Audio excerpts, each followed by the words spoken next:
What's going on, traders? I hope everyone's having a great morning today. I had a good morning, 3.5% booked. Closed it up, chart's gone, took my mind out of the market, and I'm now deciding to bring you guys another educational piece. So today I'm going to run through how to build a proper watch list using Benzinga Pro. And the reason that this is coming up is because I get asked almost daily, how am I finding these stocks that make these moves, right, before they happen? And I'm going to show you guys exactly how I do it, right? I've got four main criteria that has to be met in order for the stock to be considered for the watch list, right? Because this is just getting itself onto the watch list. This is not getting itself into a trade here, because in order for a trade to happen, there's a whole nother list of things that have to happen, right? And that's going to be per your strategy, which is different for everyone. So let's go ahead and jump on down, and I'm going to show you how to build a proper watch list using Benzinga Pro. All right, so as you can see here, this is going to be the movers tool on the left here. This is the movers tool in Benzinga Pro, and this is the details window in Benzinga Pro. And these are kind of linked together, so when I click on a ticker here, it will pop up over here, which is great, saves a lot of time in the morning. And I pretty much can't say enough good things about this Benzinga Pro. I love it. This is not sponsored. I pay for full price every month. I wish it was sponsored. You want to go ahead and reach out if you want to sponsor this. But anyways, here we go. So the first thing we're going to do is we're going to pull up our movers tool, and we're going to check out our filters. Now, right off the bat, because I trade long and short, I'm going to want to see both gainers and losers, right? And that's what I have selected. Now, for the session, I want to see only the pre-market, right? Right now, it's about noon Eastern, so the market's been open for a while, and if we click the regular session, you know, it shows you a whole different list of stuff, right? But we want to see the pre-market because I'm showing you how to do this before the market's open, building your watch list on what you might take a trade on. Now, the next period here, the period is going to be the whole session. We want to see all the data from the entire session, right? Not just the last hour or 30 minutes. Now, the sector, I have it set to all sectors, but this, again, per strategy, everyone might be a little bit different, but this is, you know, a very good place to start. Market cap, I have set to infinity. I don't have any, like, you know, I do more analysis than just looking at this list and choosing. So you'll see why that doesn't really matter. But I do want to see everything. You know, I want to see if Google is up 30% this morning. I want to see it. So I have everything up. Right now, price. This here is per my strategy, and I don't trade or look at stocks that are $5 or less. Right? I like for the stock to be above 10. I really like it to be in the $20 to $60 range. But $5 will make the floor here, so we're not seeing all the penny stocks that have moved like, you know, 2 cents, and it's, you know, says 20% or something because it's a really cheap stock. So here we go. I got our minimum price here, and it's going to populate, right? This is our population. Boom, boom, boom, boom. These are all the stocks out there that meet the criteria we just stated, which is some pretty basic stuff. Now, one of my criteria that the stock has to meet is that there has to be at least 100,000 shares traded, at minimum 100,000. I would like to see 2, 3, 4, 500,000 traded before 9 a.m. But if it doesn't have 100,000 traded by 9 a.m., then don't even consider it. Gone, off the list. Any little algo could come in and just rock the price and take your edge away. You don't have an edge if there's not volume being traded. Okay? So what does that mean? That means that this here in the volume column, I actually have it filtered by volume because there's less stocks with 100,000 and over than there is with stocks gapping to my required plus or minus 3%. Okay, so the first thing you want to look for is there 100,000 shares traded by 9 a.m., right? So that's going to remove all these down here. These are all not going to be considered for today, okay? Now, the second criteria is the stock has to be gapping up or down at least 3%. Okay, at least 3%. So we've got to have a little bit of a a rubber band pull, either up or down, to be able to get some movement out of this and trade, the fluctuation. So let's take a look. Do all of these have at least 3%? Yes, they do, right? So again, everything up here is plus or minus 3%. Everything up here is above 100,000 shares by 9 a.m. So how are we going to filter this further, right? Because we can't just pick all 20 stocks and be like, that's our watch list for today. A human being can't track that many things. You have to narrow it down. You got to cut out the noise and get very specific on what it is you're looking for, right? So the next thing that I'm going to look for is I'm going to go ahead and click the one. So right here we got Carnival with 16.2 million shares traded in the pre-market. Remember I was saying 100,000's minimum? Yeah, we want to see millions. That is what we'd like to see. We don't always see millions in the pre-market, but when you do, something's up. So let's check it out, right? CCL, what's going on? It's trading lower after the company announced a common stock offering of approximately 102 million shares at $9.95 a share, right? So you can look at the news down here at either clicking all or clicking the press releases. I like to see the press releases because it kind of takes out a lot of the fluff. As you can see, there's like many articles here. Like Carnival drops back into single digits on leverage, dilution worry, like all of this, like, yeah, those are articles, I guess. But what we're looking for is the news. Like, what is the catalyst? Okay. So the third thing we're looking for is a catalyst. Does the stock have a valid catalyst? Now, I'll go over what a valid catalyst is in another video because I have it on my wall here, 3, 6, 9. I have 12 valid catalysts, and let's just go ahead and run through and see if these have one, right? So CCL, is there a reason for the stock to be lower? Yes, there is. Right. This reason here is that there is an offering. They got a common stock offering of 102 million shares. Right. So that's bearish. That means that they're going to come in and they've now been allowed to sell an additional 102 million shares onto the market, which is going to cause sell pressure. Right. People that are long, they're not going to want to be hanging around for that. So, you get some selling pressure. Now, what this looks like on the chart here. Let's see let's look at here.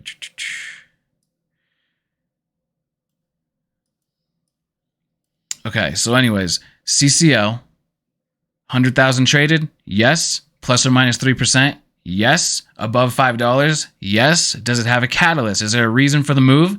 Yes, it does. This one here is going to go ahead and make it onto the watch list. Okay, boom, on the watch list. I have a whole watch list here. I'll move it out of the way for now, but I'll pull it up once we populate it all. Okay, so the next one here, we're gonna go the next one, right? This one here, 66%. That's really good. Let's check it out, right? Now, what is this? What's happening? Amazon and One Medical signed an agreement for Amazon to acquire. So this is a buyout. Amazon is going to buy this company for $18 a share, it looks like, valued at approximately $3.9 billion. Okay? That's great for the stock, but is it going to move the stock, right? Typically, a buyout, the stock kind of gets pinned, right?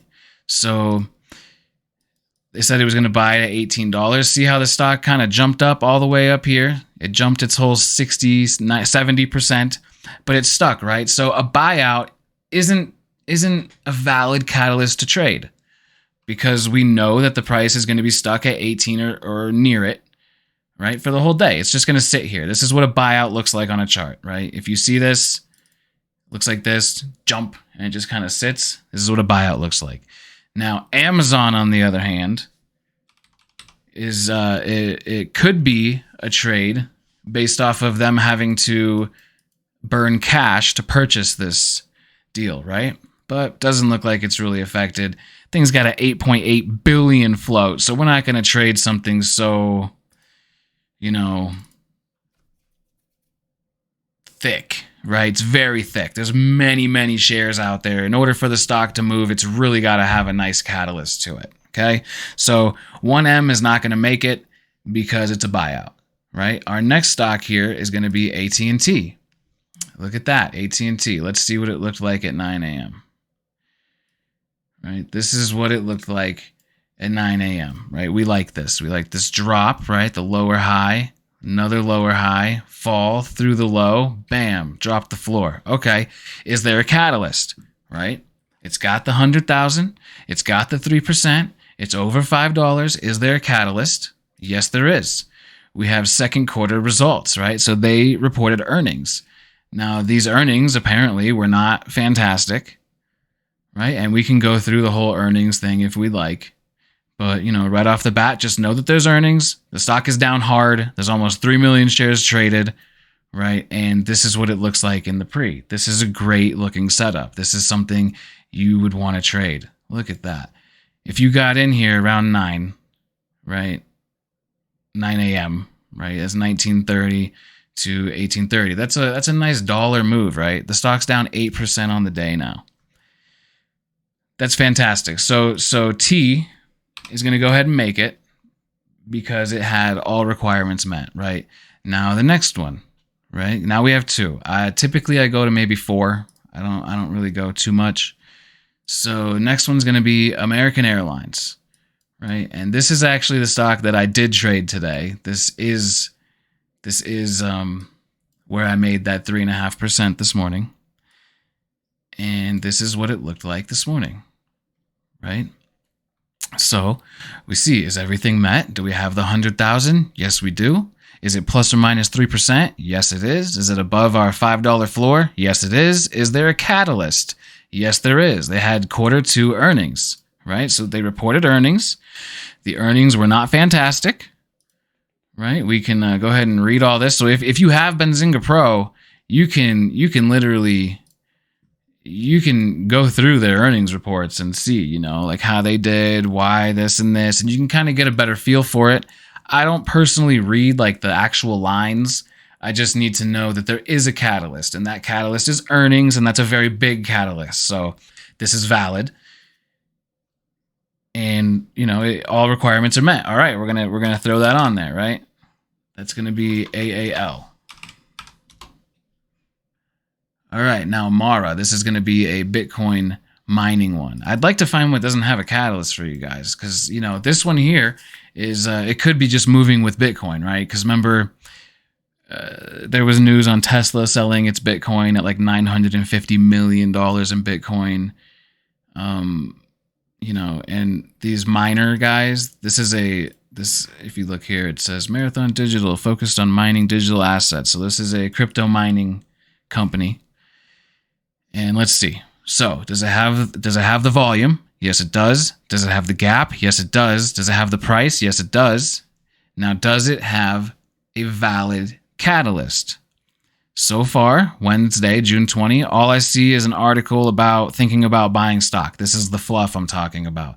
That is not an actual press release. So let's see here. We got down 4% in pre-market, 12 information tech stocks moving, why Bitcoin and Ethereum stocks are sliding, Bitcoin crypto stocks in the red as traders weigh Tesla's Bitcoin sale, which we just talked about. So no, this one does not have a valid catalyst. Okay, and not only that, but the stock is moving up, right? And Tesla just sold its Bitcoin. Okay, so that's like a negative news, but the stock then started moving up, right? So this is kind of like disconnected. It doesn't have a direct catalyst for the company, so we're going to go ahead and cross that one off, and that's not going to be on our watch list. Okay, we're going to let that one go. So what's next here? United Airlines. Right, this could very well be moving in sympathy. Maybe they reported. They did. They reported. So let's see. They reported second quarter financial results, just like American did. American Airlines, right? United Airlines did the same thing. And as you see, when they reported, we got a nice hard drop here. Right, we have our lower high right here. Didn't break that lower high. Fell through, did another lower high. And this here would have been a nice little entry if we put a trend line across here. This would be the retest, but this for another video. Let's just go through. Volume, check. Gap, check. Price, check. Catalyst, check. All right, let's throw it on. All right, now this here is going to be our preliminary watch list. Right now, this here watch list has some stats. This is what I like to look at, stuff like this. One of the things that I like to check, so this is like some pro tip stuff at the end of the video. One of the things I like to check is relative volume. Okay, so on top of all of those, you know, volume, price, gap, it has to have volume, right? Which it does with the 100,000, but how is that relative to its average volume, right? In order for me to like it or keep it on the list, it's got to have at least 2 times relative volume, okay?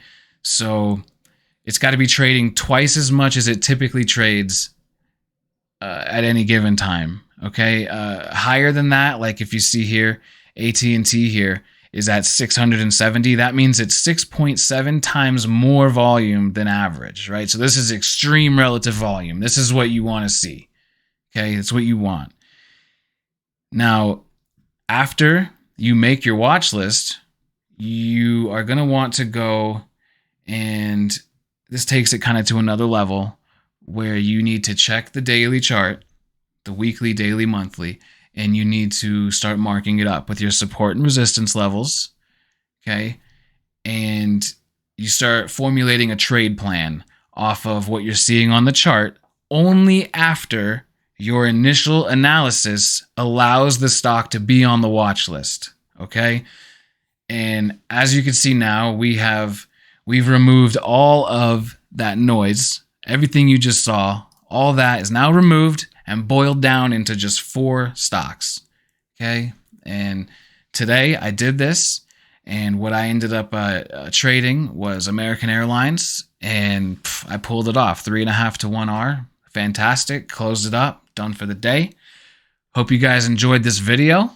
I'm gonna go ahead and throw another one together on how to do, you know, pre-market levels, pre-market support, resistance, pivots, trend lines, how to formulate the actual trade. But as far as how and where I find these stocks that have the most potential, the highest probability of moving throughout the day, this is how I do it. All right. I hope you guys found some value in this. I'll hit it back with another video very soon. Please hit the thumbs up, subscribe. This is a new venture for me. It helps me out immensely if you can do that. If you got something to say, throw it in the comments. I'll read everything. You guys have a nice day. Stay green.